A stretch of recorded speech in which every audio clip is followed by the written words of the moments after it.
हाँ जी, good morning. Voice आ रही है जी मेरी क्लियर? कैसे हैं आप सभी? बढ़िया हैं।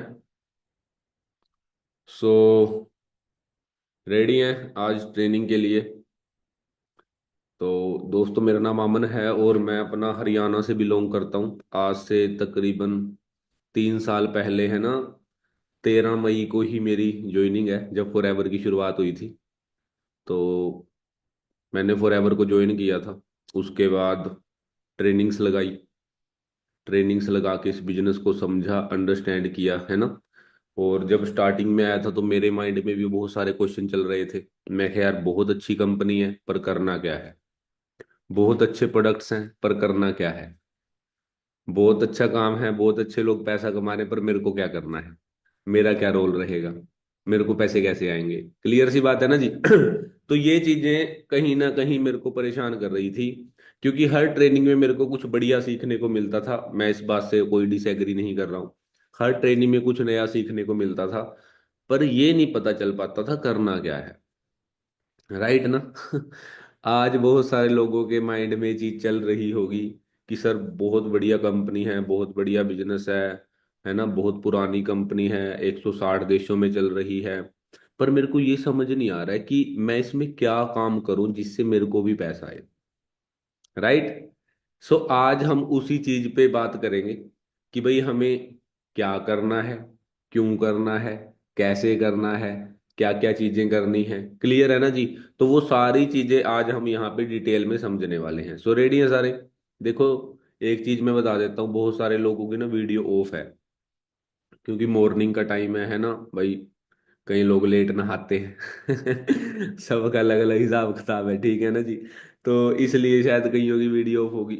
या फिर कईयों को लगता होगा भी हम चलते चलते समझ जाएंगे फॉर। देखो, सिंपल सी बात है। किसी भी चीज को समझने के लिए, किसी भी चीज को, मैं फॉर की बात नहीं कर रहा हूँ, अगर आपको किसी भी काम को समझना है तो पहली चीज क्या है? आपको उस काम पे फोकस करना पड़ेगा। ऐसे तो समझ में नहीं आने वाली है चीज। क्लियर सी बात है ना जी। तो फोकस क्या मतलब? आप एक जगह पे बैठ के ध्यान से अगर मेरे को सुनोगे तो 1 घंटे बाद आप पता क्या बोलोगे? ये भी समझ में आ गया क्या करना है, ये भी समझ आ गया कैसे करना है, ये भी समझ आ गया क्यों करना है, सब समझ आ गया। लेकिन अगर हम इधर चलते फिरते मीटिंग लगा रहे हैं, वीडियो ऑफ करके मीटिंग लगा रहे हैं, तो 1 घंटे बाद हम पता क्या बोलेंगे? मैम, सब बढ़िया लगा, बढ़िया मीटिंग थी, पर ये नहीं समझ में आया करना क्या है। जबकि मैं बता दूंगा करना क्या है, फिर भी समझ में नहीं आएगा। क्यों? क्योंकि सुना ही नहीं। क्योंकि जिस टाइम पे वो पॉइंट आया भी ये करना है, उस टाइम पे पता चला पीछे कुकर की सीटी बज गई। वो उधर ध्यान चला गया बंदे का, अच्छा अच्छा कुकिंग कर रहे थे, है ना। तो पॉइंट निकल गया हाथ से। ये चीजें हैं। तो भाई, आपके मतलब का पॉइंट कहीं भी आ सकता है जो आप जानना चाहते हो, है ना, पर वो इस मीटिंग में आपको मिल जाएगा। बस आपको उसकी वेट करनी है। क्लियर है? तो करें फिर स्टार्ट। सो हम सब ने फॉरएवर को ज्वाइन किया है, और फॉरएवर दोस्तों आप सबको पता है, फॉरएवर एक बिजनेस है, ये कोई जॉब नहीं है। राइट ना जी। सो सबसे पहले हम थोड़ा सा, है ना, एक वहां पे एक लिखा हुआ था पोस्टर में, ESBI। अब ESBI क्या चीज है? ESBI का मतलब होता है कि दुनिया में ना पैसा कमाने के 4 तरीके हैं। मैं आपको चारों बता दूंगा, जो आपको पसंद आया आप उस तरीके से कमा सकते हो, ठीक है। चलो, वो तो मैं पूछता रहूंगा आपको कौन सा पसंद आया है। तो मैं स्क्रीन शेयर करता हूँ जी, 1 मिनट दीजिए मेरे को। एक बार कंफर्म कर दो कि मेरी स्क्रीन दिखाई दे रही है जी।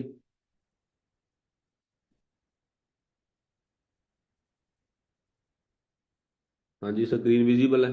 ओके। सो सबसे पहले अगर हम देखें आज की डेट में, थोड़ा सा अगर देखें हालात क्या है। देखो, अगर मैं स्टूडेंट्स की बात करूं तो आप सबने एक चीज नोट करी होगी। 80% स्टूडेंट ऐसे हैं जो अपनी स्टडी के साथ इंडिपेंडेंट होना चाहते हैं। क्या मैं सही हूं जी? 80% स्टूडेंट ऐसे हैं जो चाहते हैं हम घर वालों पे बोझ ना बने, क्योंकि जमाना बदल चुका है। वो अपनी स्टडी का खर्चा खुद उठाना चाहते हैं। सही कह रहा हूं मैं? ओके। अच्छा, जब हाउस वाइफ्स के ऊपर रिसर्च हुई तो पता चला 85% हाउस वाइफ ऐसी हैं जो वर्क फ्रॉम होम करना चाहती हैं। घर बैठ के काम करना चाहती हैं ताकि वो अपने घर को अच्छे से चला सके, क्योंकि शायद उनके घर पे इतनी इनकम नहीं आ रही है जितनी उसको चलाने के लिए चाहिए। अच्छा, एक चीज और इंटरेस्टिंग मैंने देखा, इंप्लॉयर्स के ऊपर रिसर्च की गई। पता चला 75% से ज्यादा इंप्लॉयज ओवर टाइम करना चाहते हैं। क्यों?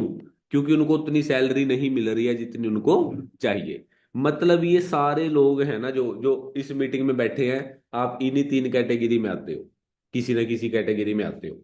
आप चाहते हो पैसा कमाना, स्टडी के साथ, घर के कामों के साथ, या अपनी जॉब के साथ, राइट। लेकिन प्रॉब्लम पता क्या है? आपको एक ऐसे काम की जरूरत है जिससे स्टूडेंट की स्टडी खराब ना हो, हाउस वाइफ का घर का काम खराब ना हो, और एम्प्लॉय की जॉब पे कोई अफेक्ट ना पड़े। मतलब आपको एक ऐसा काम चाहिए जिसमें कोई बॉस ना हो। आपको एक ऐसा काम चाहिए जिसमें कोई टाइम बाउंडेशन ना हो। आपको एक ऐसा काम चाहिए जिसको जब मर्जी किया जा सके। आपको एक ऐसा काम चाहिए जिसके लिए कहीं जाना ना पड़े। मतलब आपको फॉरएवर की जरूरत है। पहली बात तो ये है, हम सबको फॉरएवर की जरूरत है, क्योंकि फॉरएवर हमें फ्लेक्सिबिलिटी देती है, टाइम फ्लेक्सिबिलिटी देती है। फॉरएवर हमें कहती है भाई तुम्हें कहीं जाने की जरूरत नहीं है, मोबाइल फोन से हम इस काम को कर सकते हैं, ऑल ओवर इंडिया में कर सकते हैं, ऑल ओवर वर्ल्ड में कर सकते हैं। जहां हमारा मोबाइल जाएगा वहां से हम काम कर सकते हैं, एनी टाइम कर सकते हैं, सुबह कर सकते हैं, शाम को कर सकते हैं। कोई ये भी नहीं है फिक्स आज करना है, कल भी कर सकते हैं, आज एग्जाम है कल कर सकते हैं, आज घर पे शादी है कल कर सकते हैं। कोई इनकम पे इफेक्ट नहीं होगा, कोई बोस नहीं है कहने वाला। मतलब फॉरएवर एक परफेक्ट काम है। लेकिन हमें इसको समझना पड़ेगा। क्लियर सी बात है ना जी? जो अभी हम आगे बात करने वाले हैं कि इसको करना कैसे है। देखो, दुनिया में ना जी पैसा कमाने के चार तरीके हैं, सिंपल सी बात है।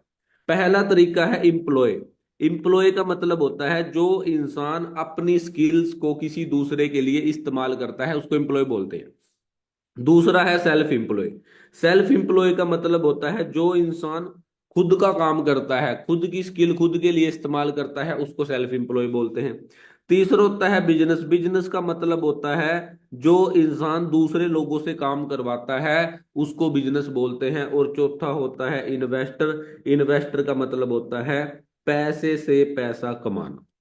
ये चार तरीके होते हैं दुनिया में पैसा कमाने के। अब आपने देखना है आपके लिए कौन सा बेस्ट है। मान लो एक पर्सन है साहिल। साहिल ने बहुत अच्छी स्टडी करी। क्या स्टडी करी उसने? एमबीबीएस कर ली। अब एमबीबीएस करने के बाद साहिल के नाम के पीछे क्या लग गया? डॉक्टर। मतलब साहिल के पास स्किल्स है डॉक्टर वाली। उसने बहुत अच्छी स्टडी करी, करोड़ों रुपया लगाया, एक प्रोफेशनल डॉक्टर बन गया।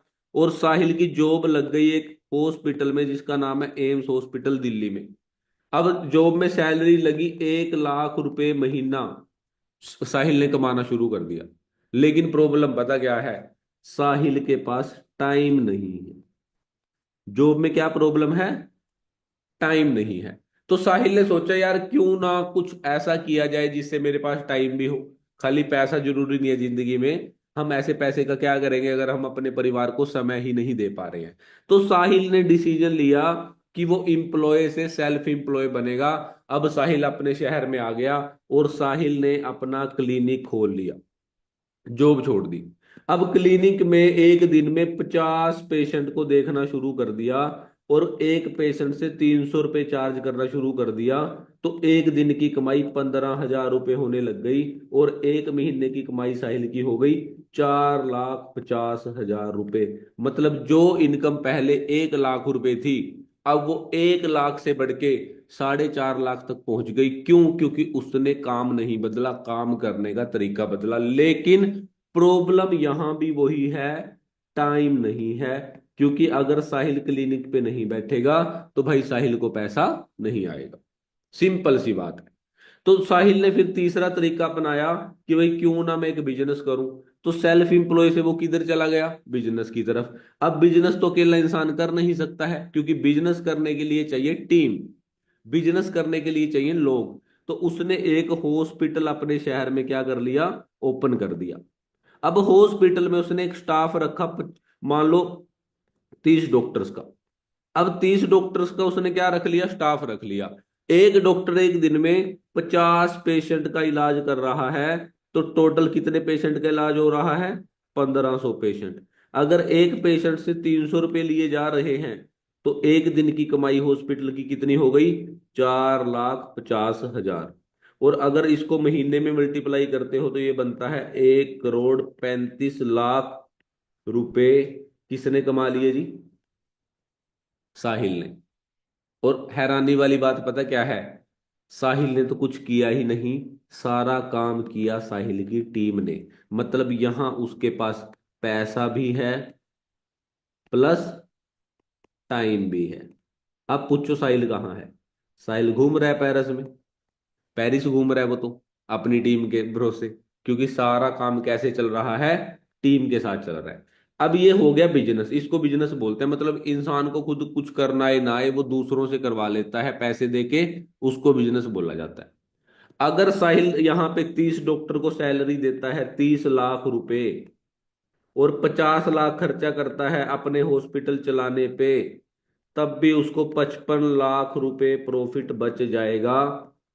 That is called business. ये तीसरा तरीका है। चौथा तरीका है इन्वेस्टर।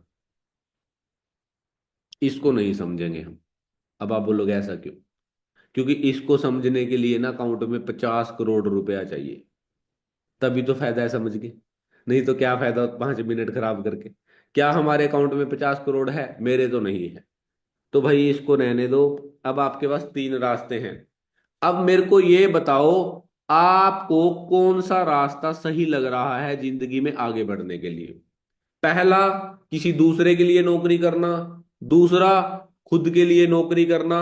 तीसरा, दूसरों से काम करवाना।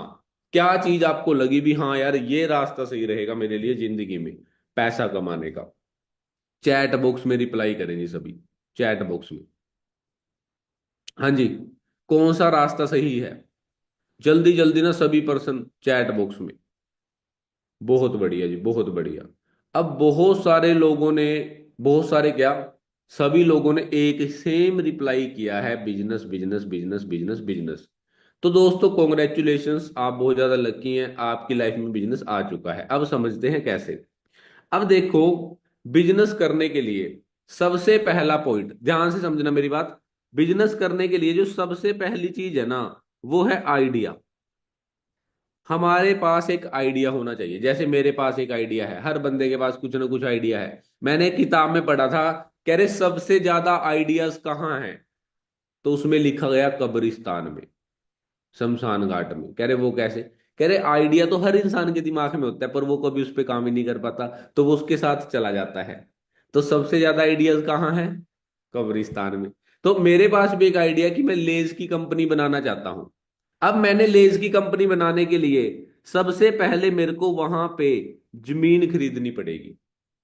जमीन खरीद ली मैंने, आलू उगा लिए। अब मेरे को मशीनरी खरीदनी पड़ेगी। वो मशीनरी क्या करेगी? उस आलू से उसको चिप्स बनाएगी। और जिस जगह पे मैं उस मशीनरी को रखूंगा, उस जगह को बोला जाता है कंपनी। क्या बोला जाता है जी? कंपनी। और जहां पे मैं वो लेस तैयार करूंगा, उस लेस को बोला जाएगा प्रोडक्ट। मतलब मैंने कंपनी बनाई, उसमें मैंने एक प्रोडक्ट तैयार कर दिया। ये बिजनेस करने का प्रोसेस है जो बता रहा हूं। अब प्रोडक्ट तैयार हो गया, पैसे आ जाएंगे क्या? नहीं। हमें उस प्रोडक्ट को अलग अलग जगह पे ट्रांसपोर्ट करना पड़ेगा, भेजना पड़ेगा। और जहां भेजेंगे, वहां हमें वेयर हाउस यानी गोदाम बनाने पड़ेंगे, जहां हमारा सामान रखा जाए। उसके बाद हमें उस पे, उस प्रोडक्ट की एडवर्टाइजमेंट करानी पड़ेगी, एडवर्टाइजमेंट। उसके बाद हमें उस शहर में अपने डिस्ट्रीब्यूटर ढूंढने पड़ेंगे। उसके बाद वो कस्टमर तक हमारा प्रोडक्ट पहुंचेगा। फिर जाके हमें क्या आएगा? प्रॉफिट आएगा। ऐसे दोस्तों एक बिजनेस चलता है, सिंपल सी बात है। अब फॉरएवर हमारी कैसे हेल्प कर रही है, ध्यान से समझना। आइडिया किसका है? FLP यानी फॉरएवर कंपनी का है। जमीन किसने खरीदी? फॉरएवर ने। कितनी जमीन है फॉरएवर के पास? 42,000 एकड़ जमीन है फॉरएवर के पास। मशीनरी किसने लगाई? फॉरएवर ने। वर्ल्ड का third largest production plant forever का है। कंपनी कौन सी है? फॉरएवर। कितने साल पुरानी है? 46 साल। अभी 13 मई 2025 को 47 ईयर कंप्लीट हो जाएंगे फॉरएवर के, 47 साल कंप्लीट होने वाले हैं। क्लियर सी बात है ना जी? प्रोडक्ट किसने तैयार किया? फॉरएवर ने। वर्ल्ड के बेस्ट प्रोडक्ट फॉरएवर तैयार कर रही है। ट्रांसपोर्टेशन का सारा खर्चा कौन कर रही है? फॉरएवर।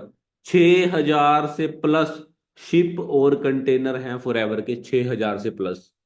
मेरे एक दोस्त नेवी में है, मैंने उनसे पूछा, मैं क्या भाई, अगर कोई सामान हमें अमेरिका से मंगाना है तो कितना खर्चा आ जाएगा? बोला, अगर समुद्री जहाज में हम अमेरिका से इंडिया आते हैं तो 1 महीना लगता है। मैं क्या, खर्चा कितना आएगा? कह रहा, खर्चे का तो पता नहीं, 10 करोड़ का डीजल लग जाएगा। मैं क्या, फॉर एवर 6,000 शिप के अंदर 160 देशों में सामान पहुंचा रही है, लाखों करोड़ों रुपए का तो डीजल ही लग जाता होगा। और हमारे चाचा जी कह रहे हैं कंपनी भाग जाएगी। सोचने वाली बात है भाई, बहुत बड़ा सिस्टम है। उसके बाद वेयर हाउस किसके हैं? फॉरएवर के। 4,000 से प्लस फॉरएवर के ऑफिस हैं। हमारा काम है एडवर्टाइजमेंट का दोस्तों। हमें ऐड करनी है, एडवर्टाइजमेंट करनी है। हम यहाँ पे एज अ इंडिपेंडेंट डिस्ट्रीब्यूटर काम करते हैं। उसके बाद कस्टमर तक प्रोडक्ट पहुंचेगा, फिर जो प्रॉफिट होगा, 70% प्रॉफिट कंपनी अपने डिस्ट्रीब्यूटर में बांट देती है, और 30% प्रॉफिट यहाँ पे कंपनी के पास चला जाता है। यहाँ पे मतलब हमें एक बना बनाया रेडीमेड बिजनेस मिल रहा है। अच्छा, नॉर्मल बिजनेस कैसे होते हैं, वहां कैसे प्रॉफिट होता है, ध्यान से देखना। मान लो एक कंपनी है कोक, एक कंपनी है फॉरएवर। कोक पता है सबको, जो कोल्ड ड्रिंक आप सबने पी होगी, कोको कोला है ना, एक वो कोल्ड ड्रिंक है। एक है फॉरएवर, फॉरएवर एलोवेरा बना रही है। अब कोक कहाँ की कंपनी है? यूएसए की। फॉरएवर भी कहाँ की कंपनी है? यूएसए की। ये कितने देशों में? 135 देशों में। ये कितने देशों में? 160 प्लस देशों में। अब देखो, जो कोक की मैन्युफैक्चरिंग हो रही है, मतलब जहां पे ये अपना कोल्ड ड्रिंक बना रहे हैं, कहाँ बना रहे हैं जी? यूएसए के अंदर। अच्छा, मेरे को एक बात बताओ, जो बंदा यूएसए में कोल्ड ड्रिंक बना रहा है, क्या वो लोगों के घर घर जाएगा बेचने? हाँ जी, घर घर बेचने जाएगा क्या? नहीं। वो क्या करेगा, जैसे जो बंदा इंडिया में कोल्ड ड्रिंक लेके आएगा, हर देश का एक डिस्ट्रीब्यूटर होता है जो अपने देश में कोल्ड ड्रिंक लेके आता है। जो बंदा इंडिया में कोल्ड ड्रिंक लेके आता है उसको बोलते हैं नेशनल डिस्ट्रीब्यूटर। मतलब यूएसए से कहाँ आ गई कोल्ड ड्रिंक? इंडिया में। अब ये बंदा जो हमारे यहाँ पे कोल्ड ड्रिंक लेके आया है, जो बंदा इंडिया में कोल्ड ड्रिंक लेके आया है, इसको नेशनल डिस्ट्रीब्यूटर बोलते हैं। पर क्या ये हमारे घर घर बेचने जाएगा? नहीं। ये आगे किसको ढूंढेगा? State distributor. किसको ढूंढेगा जी? State distributor. स्टेट डिस्ट्रीब्यूटर कौन है? जो छत्तीसगढ़ में लेके आएगा कोल्ड ड्रिंक। अब कोल्ड ड्रिंक कहाँ आ गई? अमेरिका से छत्तीसगढ़ तक आ गई। पर क्या आपके घर आ गई? नहीं, आपके घर तो नहीं आई। उसके बाद अब कोल्ड ड्रिंक आएगी होलसेलर के पास। होलसेलर कौन होते हैं? जो हमारे शहर में होते हैं। अब मेरे को नहीं पता छत्तीसगढ़ में कौन से शहर हैं, आप अपने शहर का नाम लिख लेना, मेरे को नहीं पता कौन से शहर हैं छत्तीसगढ़ में। तो मैं कुछ भी लिख देता हूँ, XYZ। हमारे शहर में कोल्ड ड्रिंक पहुंच गई। अब ये होलसेलर हमारे घर पे बेचने जाएगा क्या? हाँ जी, बताओ। ये हमारे घर पे बेचने जाएगा? रायपुर, रायपुर लिख देते हैं, ओके। अब रायपुर में कोल्ड ड्रिंक पहुंच गई, पर हमारे घर तो नहीं पहुंची। नहीं पहुंची ना। अब ये किसको ढूंढेगा आगे? रिटेलर। अब जिसने रायपुर लिखा है, अपने गांव का नाम भी लिख दो भाई। रिटेलर जो हमारे आसपास गांव में जो दुकानें हैं, कोई भी एक गांव बता दो। अब आपके गांव में कोल्ड ड्रिंक पहुंच गई, आपके गांव में। लेकिन सराई पाली, ओके। बढ़िया नाम है। तो मान लो हमारे गांव में कोल्ड ड्रिंक पहुंच गई। पहुंच गई जी, ध्यान से समझना आप। अच्छा, एक चीज सोचने वाली है, हमारे गांव में कोल्ड ड्रिंक पहुंच गई, दिखाई दे रहा है आपको? एक मिनट दीजिए, स्क्रीन ना रुक गई है।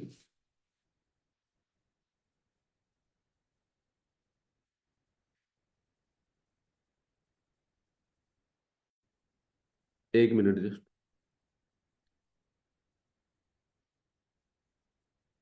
ओके जी। अब देखो हमारे ना,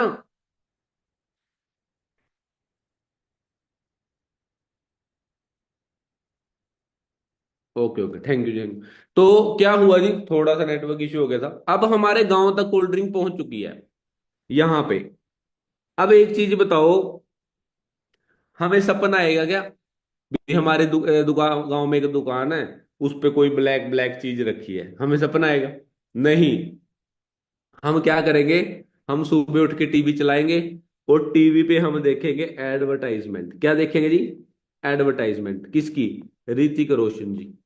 अब ऋतिक रोशन क्या करेगा, कोल्ड ड्रिंक पी के पहाड़ से छलांग लगा देगा। अब मेरे अंदर भी मोटिवेशन आएगी, मैं कह यार ये तो बढ़िया तरीका है, हम पहाड़ों में जाएंगे तो हमें ज्यादा चढ़ना उतरना नहीं पड़ेगा, कोल्ड ड्रिंक पियेंगे सीधी छलांग लगा देंगे, आसान तरीका है ये तो मैं भी कोल्ड ड्रिंक खरीदूंगा। अब मैं पहुंच गया, अब मैं कौन हूं, कस्टमर, मेरा नाम है अमन। मैंने कोल्ड ड्रिंक खरीद ली ऋतिक रोशन को देख के, मैं क्या भाई ऐसी बॉडी बनानी है ऋतिक रोशन जैसी कोल्ड ड्रिंक पी पी के, ठीक है ना जी।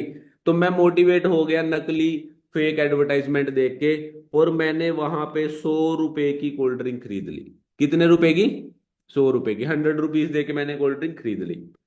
अब मैंने 100 रुपीज दे के जो कोल्ड ड्रिंक खरीदी है, उसमें से क्या ऋतिक रोशन पैसे नहीं लेगा, लेगा। फ्री में थोड़ी बॉडी दिखा रहा है वो कुछ तो लेगा ना, वो इतना बड़ा सेलिब्रिटी है।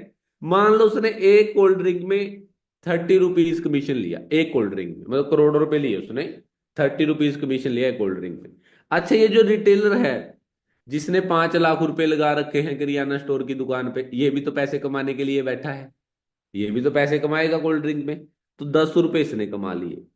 अच्छा, जो होलसेलर है रायपुर के अंदर लाखों रुपए लगा के बैठा है, 10 रुपए इसने कमा लिए।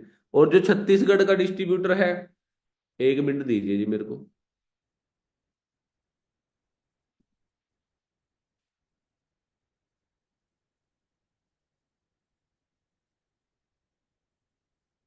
दोबारा से ना स्क्रीन शेयर करता हूं मैं, बार बार स्क्रीन पोज हो रही है, 1 मिनट दीजिए।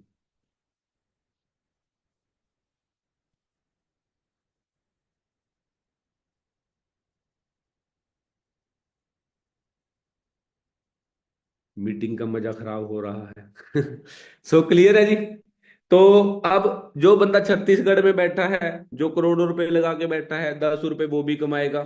जो बंदा इंडिया में कोल्ड ड्रिंक लेके आ रहा है, 10 रुपए वो भी कमाएगा। अब मतलब हमारे तक कोल्ड ड्रिंक पहुंचते पहुंचते कितना खर्चा हो गया, 30 40 50 60 70 रुपए। तो ऊपर कंपनी के पास कितने पहुंचे, 30 रुपए। मतलब 70 रुपए खर्चा हो जाता है कोई भी प्रोडक्ट जब हमारे पास पहुंचता है।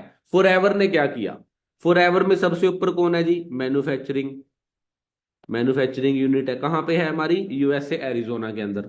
बीच में कौन है, इंडिपेंडेंट डिस्ट्रीब्यूटर, यानी मेरे जैसे बहुत सारे लोग हैं। और नीचे डायरेक्ट कौन है, कस्टमर। अब यहां पे ना, ये जो सारा काम है, ये national distributor, state distributor, wholesaler, retailer, ये सारा कौन कर रही है, फॉरएवर। हमारे घर तक सारा खर्चा जो प्रोडक्ट को पहुंचाने का है वो कौन कर रही है, फॉरएवर। अब एक काम फॉरएवर नहीं कर रही है, वो किसी सेलिब्रिटी से ऐड नहीं करा रही है, किसी से भी ऐड नहीं करा रही। उसकी ऐड किसने करनी है, हमने करनी है। अब ऐड करके फायदा क्या होगा, ऋतिक रोशन कमा रहा है 30 रुपए ऐड करके, मैं कमा रहा हूं 70% ऐड करके। फॉरएवर अपना 70% पैसा जो इस इन लोगों में बंटना था, वो अपने डिस्ट्रीब्यूटर्स में बांट देती है, और 30% यहां भी फॉरएवर के पास जा रहा है। जितना पैसा कोक कमा रही है उतना ही पैसा फॉरएवर कमा रही है, लेकिन दोनों का अपने प्रोडक्ट को कस्टमर तक पहुंचाने का तरीका अलग अलग है। यहां पे सिर्फ उन लोगों को मौका मिलता है ट्रेडिशनल बिजनेस में, इसको ट्रेडिशनल बिजनेस बोलते हैं, इसको डायरेक्ट सेलिंग मॉडल बोलते हैं। यहां पे उन लोगों को मौका मिलता है जिनके पास पैसा है, या जो सेलिब्रिटी है, जिनके पास फेस वैल्यू है। लेकिन यहां एक आम इंसान को मौका मिलता है, मतलब कोई भी आके ना यहाँ पे अपना ऐड करके, नॉलेज लेके, बिजनेस को समझ के अपना बिजनेस बढ़ा सकता है। यहां तक समझ में आ गया क्या करना है। अब एडवर्टाइजमेंट क्या करनी है जी हमें, एडवर्टाइजमेंट। एडवर्टाइजमेंट दो तरीके की होती है, याद रखना। एक होती है नॉलेज बेस, क्या होती है जी, नॉलेज बेस एडवर्टाइजमेंट, जो मैं कर रहा हूं। और दूसरी कौन सी होती है, फेस वैल्यू, जो फेस वैल्यू पे होती है, मतलब जो सेलिब्रिटी करते हैं। अब जैसे फॉर एग्जांपल अमिताभ बच्चन है, अब अमिताभ बच्चन जी ने एक ऐड करी, नवरत्न तेल लगाओ सिर ठंडा ठंडा हो जाएगा। क्या उनको किसी ने क्वेश्चन किया, अगर ना हुआ तो, अगर ना हुआ तो उनको कोई क्वेश्चन नहीं करेगा, क्यों, क्योंकि उनकी ऐड किस चीज पे है, फेस वैल्यू पे है, उनकी फेस वैल्यू है। लेकिन अगर मैं बोलूंगा फॉरएवर का ब्रिंग राज ऑयल लगाओ आपके बालों की ग्रोथ बढ़ जाएगी, आप बोलोगे अगर ना बढ़ी तो, मतलब आप डाउट भी कर सकते हो, क्योंकि मैं तो एक आम इंसान हूं, मैं कोई सेलिब्रिटी थोड़ी हूं। तो मेरे पास उस चीज की क्या होनी चाहिए, नॉलेज होनी चाहिए। मतलब हमें एडवर्टाइजमेंट करनी है पर नॉलेज लेके करनी है, क्योंकि सामने से हमें क्वेश्चन पूछा जा सकता है, क्योंकि भाई हम कोई सेलिब्रिटी नहीं है। सिंपल सी बात है। तो हमें कौन सी ऐड करनी है? Knowledge based. इसीलिए ट्रेनिंग लगाना क्या होता है? जरूरी होता है। अब ध्यान से समझना कि भाई फॉरएवर में बहुत सारे लोगों को ना एक चैलेंज आता होगा, आप सबको भी आया होगा कभी ना कभी या आने वाला होगा। पेरेंट्स अलाउ नहीं करते, फैमिली अलाउ नहीं करती, या फिर ये क्वेश्चन आता है मेरे फ्रेंड सर्कल में ये बातें चल रही हैं, कहीं ना कहीं आपको पता है थोड़ी सी ना कह देते हैं ना मिस लैक ऑफ नॉलेज के कारण, लैक ऑफ नॉलेज के कारण लोगों के माइंड सेट उस तरीके से डेवलप नहीं है। अब ऐसा होता क्यों है, मैं आपको समझाता हूं। जब 1908 में कोई भी बिजनेस आता है ना दुनिया में, तो यही रेशो रहती है, ध्यान से देखना। अब 1908 में ना एक बिजनेस आया था हमारे यहाँ पे, ऑटोमोबाइल। कौन सा सेक्टर आया था? ऑटोमोबाइल। मतलब हमारे देश में ना पहली बार गाड़ी आई, पहली बार। अब हुआ क्या वहां पे, एक तरफ थे नेगेटिव लोग जो बोल रहे थे काम नहीं चलेगा, और एक तरफ थे पॉजिटिव लोग जो बोल रहे थे काम चल भी सकता है। जो नेगेटिव लोगों की संख्या थी ऑटोमोबाइल सेक्टर को लेके, वो थी 90%, और जो पॉजिटिव लोग थे वो थे 10%। मतलब 90% लोगों ने बोला था इंडिया में गाड़ियां नहीं चल सकती, ये फेल हो जाएंगी, क्योंकि इंडिया में तो सड़कें ही नहीं है, इंडिया में तो रोड्स ही नहीं है। उस टाइम पे नहीं होते थे, उस टाइम बैलगाड़ी चलती थी, उस टाइम गाड़ियां नहीं चलती थी।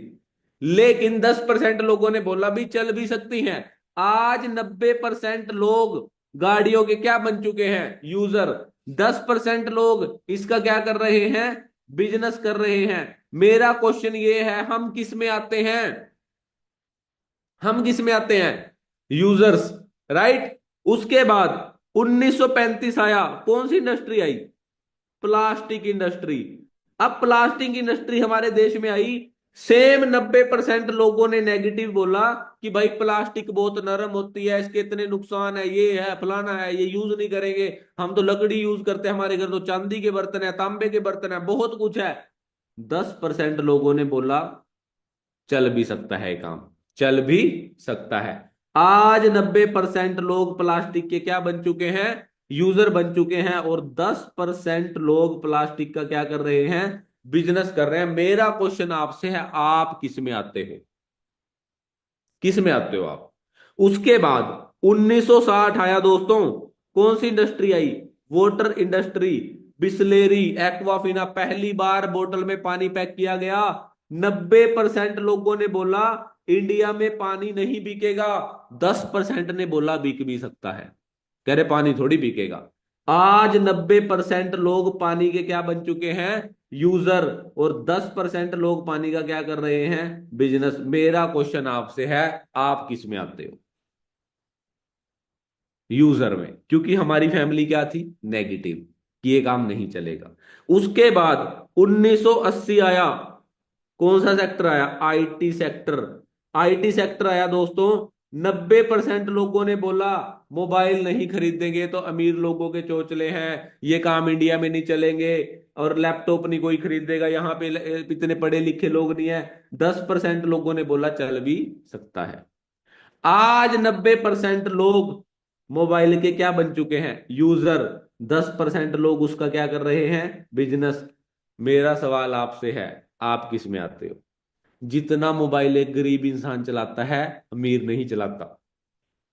क्लियर सी बात है ना जी। 1990 आया दोस्तों, कौन सा सेक्टर आया? बैंकिंग। लोग तिजोरियों में पैसा रखते थे पहले के जमाने में, कह रहे बैंक पैसे लेके भाग जाएगा, बैंक में पैसे नहीं रखेंगे, बैंक पैसे लेके भाग जाएगा, हमारी तिजोरी सेफ है। 90% लोग नेगेटिव थे, 10% लोग पॉजिटिव थे, क्योंकि उनको इंटरेस्ट दिख रहा था। इंटरेस्ट मतलब मिल रहा था उनको इंटरेस्ट। क्लियर है जी। अब आज की डेट में क्या हो रहा है? दोबारा से स्क्रीन रुक गई है ना, स्क्रीन रुक गई है दोबारा से, 1 मिनट दीजिए। कौन नजर लगा रहा है बार बार? मजाक कर रहा हूँ, ठीक है। सो शायद नेटवर्क प्रॉब्लम हो रही है मेरे पास ना थोड़ी सी।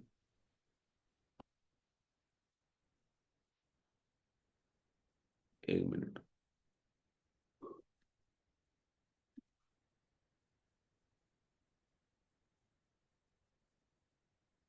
ओके जी, ओके, डन डन।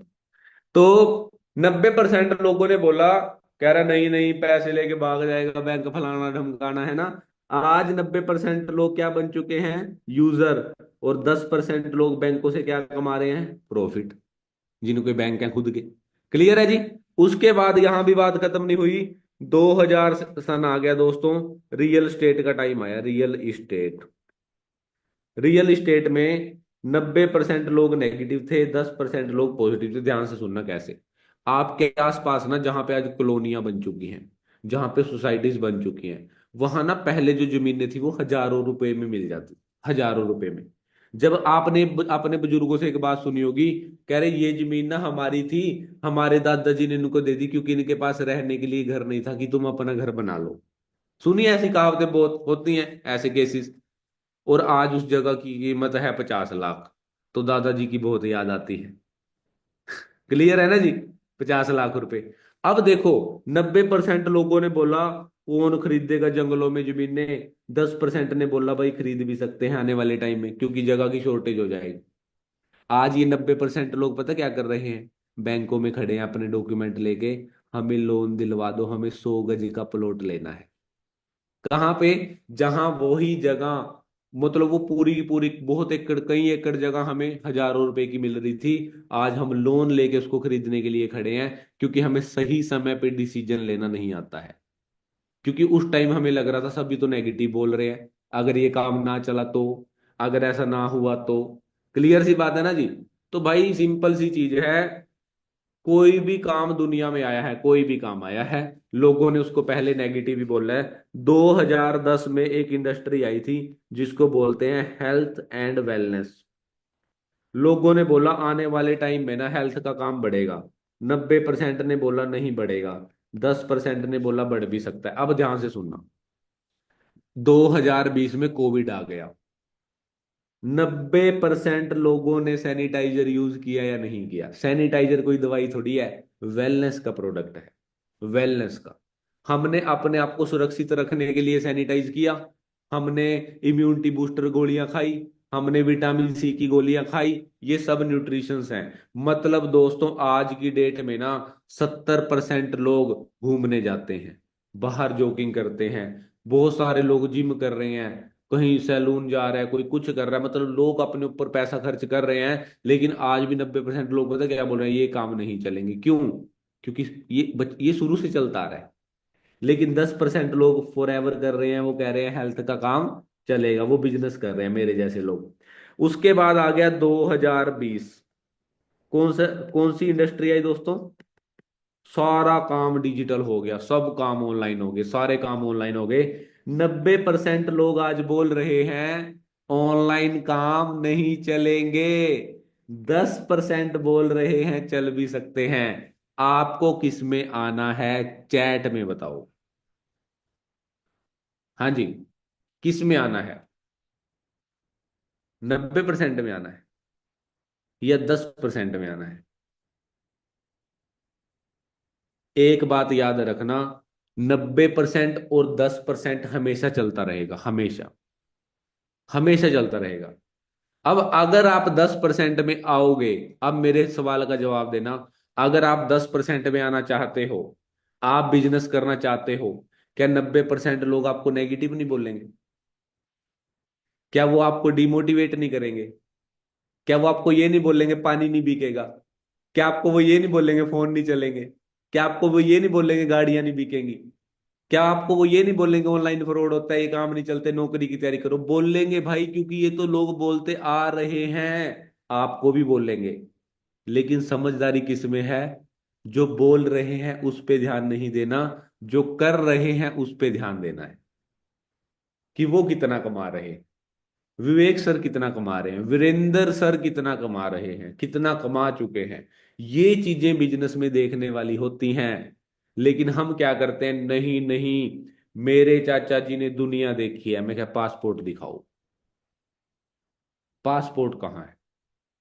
कह रहे पासपोर्ट तो नहीं है। कह रहे नहीं नहीं, मेरे कहने का मतलब है मेरे चाचा जी की उम्र ज्यादा है, मतलब उनको नॉलेज ज्यादा है। मैं क्या, अच्छा कितनी उम्र है? कह रहे 50 साल। मैं क्या, अच्छा फिर उनकी उम्र तो फेसबुक के मालिक से भी ज्यादा है, मतलब उनको फेसबुक के मालिक से भी ज्यादा नॉलेज है। कह रहे नहीं नहीं नहीं नहीं, मैं क्या, उम्र का नॉलेज से क्या लेना देना है। क्लियर सी बात है ना जी। तो भाई डिजिटल काम को तो वही इंसान समझेगा ना जो न्यू जनरेशन है। अब हमारी मदर की आईडी थोड़ी है स्नैपचैट पे स्टोरी स्ट्रीक बनाते हैं हमारे मदर, लो भाई खाना बनाते हुए, नहीं। क्योंकि वो, उनकी जनरेशन क्या है, वो पुरानी सोच वाले लोग हैं। मैं ये नहीं कह रहा कि इसमें कुछ गलत है, पर जब यंग जनरेशन है, अब आज की जो गर्ल्स है ना, शायद वो आने वाले टाइम में कुकिंग करते हुए भी स्ट्रीक डालें, क्योंकि ट्रेंडिंग है वो चीज, है ना। आज हम जो चीजें समझ पा रहे हैं, जो चीजें हमारे दादाजी समझते थे, हमारे फादर ने नहीं समझी। वो अलग, उनकी थिंकिंग अलग थी, आज की जनरेशन की थिंकिंग अलग है, शायद हमारी जनरेशन की थिंकिंग और अलग होगी। तो जनरेशन गैप तो हमेशा रहेगा। लेकिन हम क्या कहते हैं, नहीं नहीं, मैं अपने मम्मी पापा से ऊपर होके नहीं चल सकता, चल सकती। अरे भाई ऊपर होके थोड़ी चलना, तो है ही नहीं, हमने तो बैठ के काम करना है। हमने तो चलना ही नहीं है, हमने तो बैठ के करना है। तो चलने वाली तो बात ही नहीं है यहाँ। क्लियर सी बात है ना जी। तो यहां तक क्लियर हो गया, क्या करना है, क्या प्रॉफिट है, सारी चीजें। अब लास्ट में ना, अब समझाता हूं आपको फॉरएवर किस तरीके से हमें आगे बढ़ाती है बिजनेस में, ध्यान से देखना, ध्यान से। अब देखो फॉरएवर में हमें एक चीज तो क्लियर हो गई भी यार, हेल्थ में डील करके फायदा है, डिजिटली काम करके फायदा है, राइट, सारी चीजें पता चल गई। अब बिजनेस होता कैसे है, देखो, कोई भी बिजनेस अगर हमें करना है, तो वो क्या होता है, कोई भी बिजनेस कब होता है, जब वो किसी प्रॉब्लम का सॉल्यूशन होता है। कोई भी बिजनेस कब चलता है, जब वो किसी प्रॉब्लम का सॉल्यूशन होता है। जैसे मैं आपको एक एग्जांपल देता हूं। मान लो एक इंसान है, उसका नाम है प्रिंस। ये एक इंसान है, इसका नाम है साहिल। दो बंदे हैं भाई। अब ना, प्रिंस का क्या है, प्रिंस एक रेस्टोरेंट का ओनर है, रेस्टोरेंट ओनर। प्रिंस का एक रेस्टोरेंट है, एक रेस्टोरेंट का ओनर है। इसकी प्रॉब्लम क्या है, अगर इसकी प्रॉब्लम देखी जाए, तो इसको कस्टमर चाहिए ज्यादा से ज्यादा। क्या चाहिए जी, कस्टमर चाहिए इसको। सही कह रहा हूं मैं, रेस्टोरेंट ओनर है, कस्टमर चाहिए। ये है साहिल। साहिल एक आम इंसान है, साहिल को भूख लगी हुई है। साहिल की प्रॉब्लम क्या है, इसको अच्छा खाना चाहिए। साहिल की प्रॉब्लम क्या है, अच्छा खाना चाहिए। बीच में एक बंदा आया जिसका नाम है जोमैटो। जोमैटो ने देखा यार, इसकी ये प्रॉब्लम है, इसकी ये प्रॉब्लम है। प्रिंस की प्रॉब्लम है, उसको कस्टमर चाहिए। साहिल की प्रॉब्लम है, उसको खाना चाहिए। तो जोमैटो ने क्या किया, दोनों की प्रॉब्लम सोल्व कर दी। मतलब साहिल को रेस्टोरेंट ओनर यानी प्रिंस से मिलवा दिया, और बीच में क्या कमा लिया, पैसा, प्रॉफिट। इसको क्या बोलते हैं, बिजनेस। क्या आपको बात समझ में आई, क्या होता है बिजनेस, ये होता है बिजनेस। एक एग्जांपल और देता हूं। अब एक एग्जांपल ले लो आप, एक इंसान है, उसका नाम है रोहित, और एक है जिसका नाम है विशाल। अब रोहित के पास खुद की गाड़ी है, मतलब ये कार ओनर है, जो गाड़ी चलाता है। इसकी प्रॉब्लम क्या है, इसको चाहिए कस्टमर। इसको क्या चाहिए, कस्टमर जो इधर उधर जा सके, है ना, कहाँ ढूंढता फिरेगा ये। अच्छा, विशाल की प्रॉब्लम क्या है, विशाल को एक भरोसेमंद इंसान चाहिए, जो इसकी ट्रैवलिंग में हेल्प कर सके। इसके पास गाड़ी नहीं, इसको ट्रैवल करना है। अब बीच में कौन आ गया, ओला, उबर, ब्ला ब्ला। अब उन्होंने दोनों की प्रॉब्लम को सोल्व कर दिया। उसने गाड़ी वाले बंदे को उस इंसान को मिलवा दिया जिसके पास गाड़ी नहीं है, और बीच में क्या कमा लिया, पैसा। इसको ही तो बिजनेस बोलते हैं ना जी। अब आज की डेट में, मेरा नाम अमन है जी, मेरा नाम अमन है। मेरी जिंदगी में दो सबसे बड़ी प्रॉब्लम थी फॉरएवर में आने से पहले। पहली प्रॉब्लम थी पैसा, मेरे पास पैसा नहीं था। और दूसरी जो मेरी प्रॉब्लम थी, वो थी हेल्थ। मेरे घर पे बहुत ज्यादा हेल्थ इशू थे। जो भी इनकम आती थी, वो कमाई सारी बीमारियों में चली जाती थी। क्लियर है जी। तो मेरी मुलाकात हुई एक इंसान से जिसका नाम है ओंकार। अब ओंकार ने क्या किया, अमन को सॉल्यूशन दिया। किस चीज का, कह रहे अमन मेरे पास एक ऐसा काम है जिससे आप अच्छा पैसा भी कमा सकते हो, और आप अच्छी सेहत भी बना सकते हो। मैं क्या, वो कौन सा काम है, उस काम का नाम है फॉरएवर लिविंग प्रोडक्ट। अब ओंकार ने अमन को फॉरएवर लिविंग प्रोडक्ट के साथ ज्वाइन करा दिया। फॉरएवर से अमन ने पैसा कमाना भी शुरू कर दिया और अच्छी हेल्थ लेनी भी शुरू कर दी। तो अमन की प्रॉब्लम सोल्व हो गई।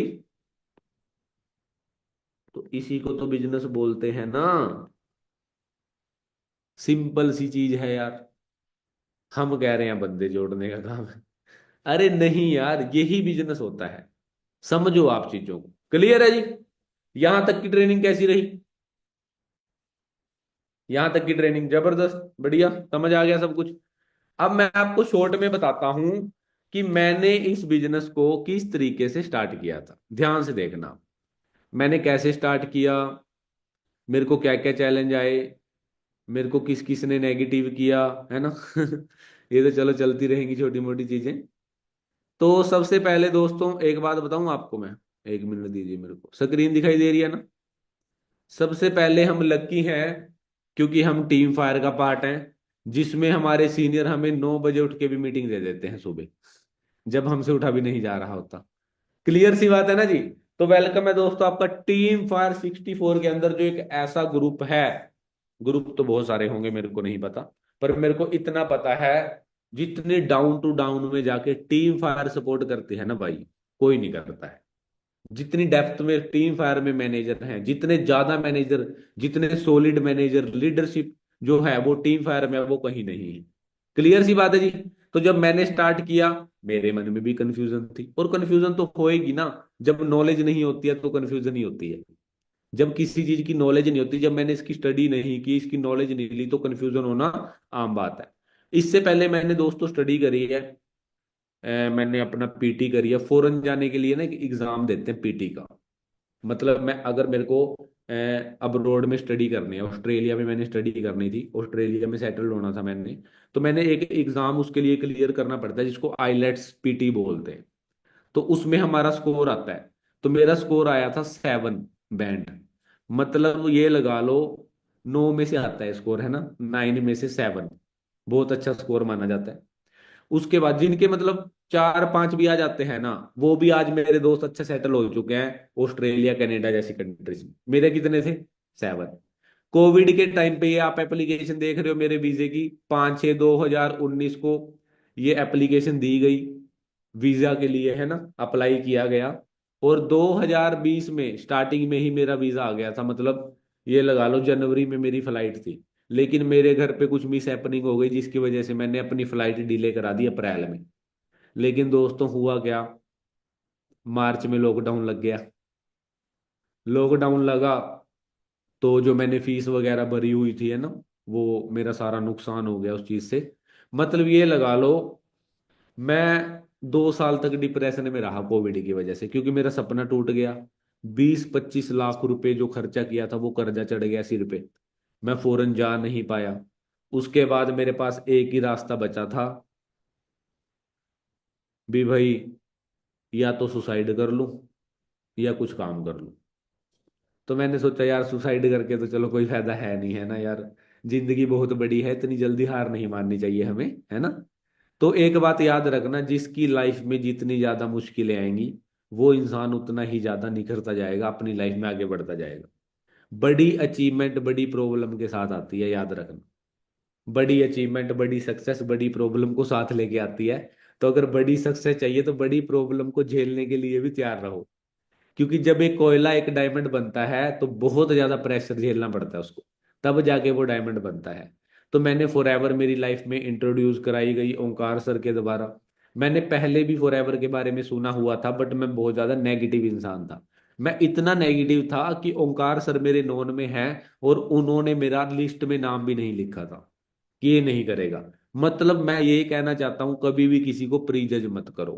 कोई भी इंसान फॉरएवर में आगे रिकॉर्ड तोड़ सकता है। मतलब मेरा लिस्ट में नाम नहीं था, मेरी इतनी फेस वैल्यू खराब थी कि ये तो करेगा ही नहीं, इतना नेगेटिव बंदा था मैं फॉरएवर को लेके। उसके बाद जब मैंने, मेरी ना एक ही रूल रहा है जिंदगी में, या तो मैं कोई काम करता हूँ या फिर नहीं करता हूँ। पर जब मैं करता हूँ ना, फिर उसको ऐसे करता हूँ कि मेरे से बढ़िया कोई कर ना पाए उसको। मतलब ना पूरा डीपली उस चीज को अंडरस्टैंड करके करता हूं मैं। तो मैंने फॉरएवर को सीखना शुरू किया। पूरा मन लगा के सीखा, एक एक ट्रेनिंग के नोट्स बनाए। मतलब हमसे ना टाइम पास वाला सिस्टम होता नहीं है, पता नहीं क्या चक्कर है। हम तो भाई जी जान लगा देते हैं फिर किसी भी चीज में उसको समझने के लिए। तो मैंने 80% इस बिजनेस को सीखा, 20% मैंने करना शुरू किया, पूरी नॉलेज ली, अंडरस्टैंड किया। किसी की बातों में तो क्या आना था मैंने, क्योंकि मैं तो आज तक नहीं आया किसी की बातों में, अपने दिमाग से ही चल रहे हैं, है ना। तो टीम बनानी शुरू की। उसके बाद 2022 अक्टूबर में मेरे को एक, इससे पहले भी कुछ पे आउट आए थे छोटे छोटे। अक्टूबर में एक पे आउट आया मेरे को 8275 रुपए का। बड़ी खुशी हुई भी, हाँ यार अगर फॉर एवर में 8200 आ सकते हैं ना, तो 5 10 15 20 50 हजार भी आ सकते हैं। तो और दोस्तों मेहनत करनी शुरू की। टीम में बहुत सारे लोग हो गए, बहुत चैलेंज आए, ऐसा नहीं है कि आसानी से हो गया। लेकिन ना मेरा जो ध्यान रहता था वो इस चीज पे नहीं रहता था चैलेंज कितने आ रहे। मेरा ध्यान रहता था मैं गलती कहाँ कर रहा हूँ। मैं सीखता गया सीखता गया सीखता गया, अपने आप को इतना परफेक्ट कर लिया हर चीज में कि भाई 10,000 मतलब 9,999 बार फेल हो गया थॉमस एडिसन बल्ब बनाने में। उसने इतना परफेक्ट कर लिया खुद को बल्ब बनाने में कि 10,000 बार ट्राई किया, बल्ब बन गया। ठीक है। उसके बाद ये चीजें ऐसी ऐसी स्टोरी सुनी, कर्नल सैंडर्स केएफसी के मालिक, 1,000 बार उनकी रेसिपी को रिजेक्ट किया गया। जब मेरे को कोई इंसान सामने से नो बोलता था ना, तो मैं केएफसी के मालिक को याद करता था। मैं कहा चल मेरे को 1,000 बंदों ने तो नो नहीं बोली है, उसको तो 1,000 ने बोली, तब भी इतना बड़ा फ्रेंचाइजी बना दिया। मेरे को तो 10 ही बंदों ने बोला, टेंशन लेने वाली बात नहीं है। और मेहनत करता गया, सुपरवाइजर लेवल हो गया, 40,000 रुपए का पे आउट आया। टीम में सुपरवाइजर बनने शुरू हो गए, एक सुपरवाइजर बना, दो बने, तीन बने, चार, पांच, छह, सात, आठ, नौ। अब चार सुपरवाइजर और हैं जिनकी अभी फोटो नहीं लगाई है, और चार इस महीने बन जाएंगे। मतलब 9 और 8 कितने हो गए जी? 10 17 18 20 सुपरवाइजर आराम से हो जाएंगे। मेरा असिस्टेंट मैनेजर हो गया 1,15,000 2 महीने की कमाई असिस्टेंट मैनेजर पे। लाइफ में चेंज आना शुरू हो गया, पैसा आना शुरू हो गया, फेस पे ग्लो आना शुरू हो गया। टीम में जो लोगों ने मेरे साथ बिजनेस स्टार्ट किया, देखो हमें खुशी पता कब होती है, ये बिजनेस इतना पावरफुल है। खुद तो इंसान कहीं भी पैसा कमा लेगा, कोई बड़ी बात नहीं है। जो लोग हमारे साथ बिजनेस स्टार्ट करते हैं वो भी पैसा कमाते हैं। इस मंथ जो गुरलीन मैम को पे आउट आया है वो आया है 89,000 का। 89,000 का पे आउट, मतलब मेरे से भी बड़ा चेक है, मेरे को 80,000 का आया इस महीने। क्लियर है ना जी। तो उसके बाद और मेहनत करनी शुरू की। फिर मेरा मैनेजर लेवल क्वालिफाई हो गया, 58,000 का पे आउट आया अगस्त में। सितंबर में 80,000 का आया, अक्टूबर में 83,000 का आया, उसकी फोटो नहीं लगी है। फिर 87,000 का आया, फिर दिसंबर में 93,000 आए, 93,000 पे इनकम आई। जनवरी में 87,000 इनकम आई, फरवरी में 88,000 इनकम आई, मार्च में 97,000 का पे आउट आया, और इस महीने 80,000 का पे आउट आया। लेकिन मेरा रीजन क्लियर था, मेरे को फॉरएवर करनी क्यों है, क्योंकि 25 लाख रुपए कर्जा उतारना है भाई। चाचे ताऊओं की बातें सुन के थोड़ी काम चलेगा। क्लियर सी बात है ना जी। तो बहुत सारे लोग बोलते हैं ये है ऐसे है, कैसे करें, क्यों करें, क्या करें भाई। सिंपल सी बात है, आंखें बंद करो, ऊपर देखो, अपने घर की छत दिखाई दे रही है? इस छत में सीलिंग करानी है, सीलिंग। सीलिंग होती है ना जैसे, वो, इसलिए कमाना है पैसा। अपने पेरेंट्स को देखो, दिखाई दे रहे हैं ना, उनको फ्री करना है यार। गरीब इंसान के पास तो रीजन ही रीजन है पैसा कमाने के। रीजन ही रीजन है। लेकिन हमें वो दिखाई नहीं देते, क्यों? क्योंकि हमें इन हालातों में रहने की आदत पड़ गई है। हमें अपनी सोच को बड़ा करना पड़ेगा। फॉर एवर पेरिस लेके गई है, अब देख रहे हैं आप सभी इंटरनेशनली। जो नहीं देख रहे अभी गूगल, अपना इंस्टाग्राम पे जाके देखो, FLP इंडिया सर्च करो, स्टोरियों में देखो, फॉर एवर पेरिस घुमा रही है, अभी घुमा रही है। अभी ये नहीं घुमा चुकी है, घुमा रही है अभी। हमारे साल में 2 ट्रिप जाते हैं, और मैं इस साल अपना EMR क्वालिफाई कर दूंगा। क्योंकि भाई ना दिमाग मतलब वो सन की दिमाग है ना, ये कर देनी है जो चीज करनी है, फिर ये चीज है। तो फॉरएवर मेहनती लोगों का काम है, जेन्युइन बिजनेस मॉडल है। 90% इसको लेके नेगेटिव है, इस बात में कोई दो राय नहीं है। हमें 10% में आना है। हम 90% को नहीं पॉजिटिव कर सकते, पर हम 10% में तो आ सकते हैं ना जी। क्लियर सी बात है। सो दोस्तों, मैंने सब कुछ आपको क्लियर कर दिया, क्या करना है, क्यों करना है, कैसे करना है, कैसे कैसे सीखना है, सारी चीजें। अभी भी कोई सवाल बचा है क्या दिमाग में? तो अब क्या करें, सीखने पे ध्यान दो। किस चीज पे? Learning. Learning is equal to earning. जितनी ज्यादा लर्निंग उतनी ज्यादा अर्निंग। जैसे थ्री इडियट मूवी में क्या बोला है आमिर खान ने? कामयाब होने के लिए नहीं, काबिल होने के लिए पढ़ाई करो। ऐसे ही फॉरएवर में कामयाब होने के लिए नहीं, काबिल होने के लिए ट्रेनिंग लगाओ, ताकि आप इतने काबिल हो जाओ, पैसा आपके पीछे झक मारते हुए आएगा। यही बोलता है ना वो, ये चीज है। तो भाई अपने ऊपर काम करने का बिजनेस है फॉरएवर। खुद को चेंज करने का बिजनेस है, अपनी सोच में चेंज करने का बिजनेस है, अपनी पर्सनैलिटी में चेंज करने का बिजनेस है। हम फॉरएवर को ज्वाइन करने के बाद भी उन्हीं दोस्तों में बैठते हैं जो ये बात करते हैं भी आज बर्गर कौन खिलाएगा। वाह वाह। अगर आपने वहां ये बात बोल दी, हमारे सीनियर फॉर्च्यूनर लेके आए हैं, पता क्या बोलेंगे? ऐसे ही दिखाते हैं, क्योंकि उनको पता है वो ले नहीं सकते। तो भाई संगत चेंज करना बहुत ज्यादा इंपॉर्टेंट है। क्लियर है जी?